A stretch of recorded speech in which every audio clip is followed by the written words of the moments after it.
Now, a KXAN News investigation. If you're a homeowner in a major dispute with your builder, what can you do? What are your options? Well, a couple in Elgin has been battling their builder for 7 years with numerous court delays.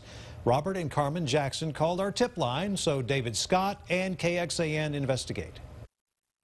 Our problem was stuff wasn't right the way, we supposed to have it. On their idyllic 20 acres, Robert and Carmen Jackson anticipated their dream home, but it's been a nightmare. I gave him a long list of everything that's not right in our home from the beginning. And he says we don't have a warranty on anything in our home. That dispute is over the date they took possession. The Jacksons claim things were installed improperly or not at all after being paid for.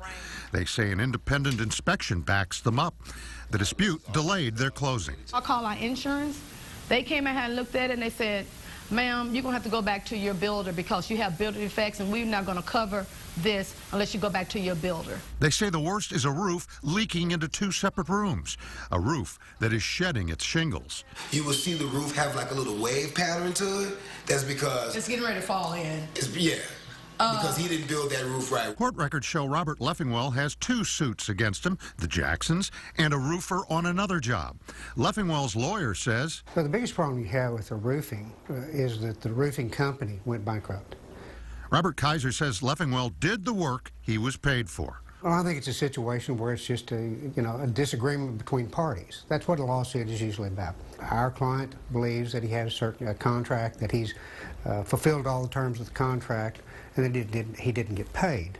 But the Jacksons say they did pay, including for a toilet they never got, nor cabinets, doors, or windows. What are your options in a case like this? Well, you can fight a lawsuit in court, but that can be long and expensive. Or you can try mediation or arbitration, which is like a mini trial. But both parties would have to agree whether or not the results are binding.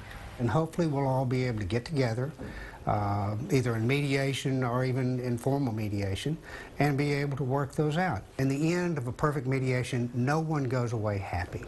What would it take to make the Jacksons happy? Fix everything that he's supposed to done per that contract. That's it.